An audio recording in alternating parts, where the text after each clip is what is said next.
Well, in the home where I grew up, faith was not something that was talked about very much. My father was a professor of drama, my mother a playwright. When I went to college and those discussions in the dorm late at night about religion began to occur, I had no particular reason to attach value to a faith system. It had never been something I was familiar with or had internalized at all.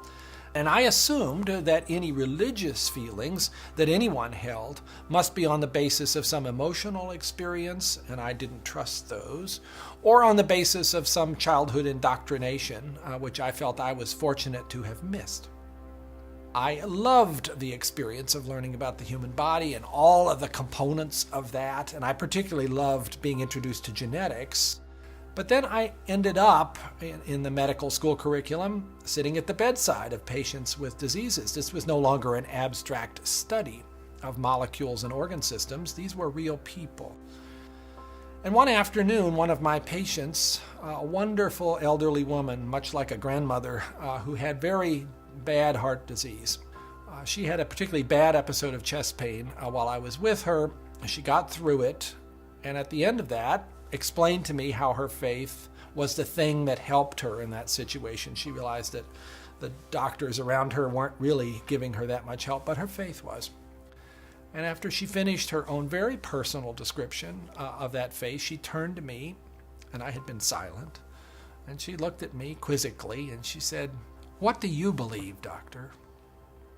And ultimately, I had to admit to myself that her question had made me realize that I had arrived at an answer to the most important issue that we humans ever deal with. Is there a God? And I had arrived there without ever really looking at the evidence. And I was supposed to be a scientist. If there's one thing scientists claim they do is to arrive at conclusions based upon evidence. And I hadn't taken the trouble to do that. I was greatly assisted by a pastor who lived down the road, who I went and asked about all this, and who gave me a copy of C.S. Lewis's wonderful book, Mere Christianity.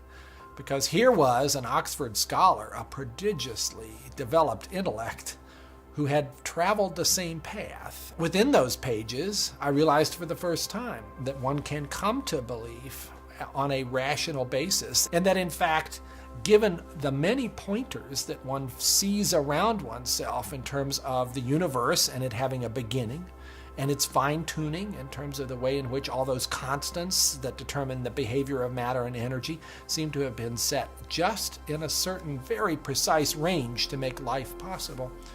And many other things, including my beloved mathematics and why they actually work anyway to describe the universe, something that makes you think the Creator must have been a mathematician.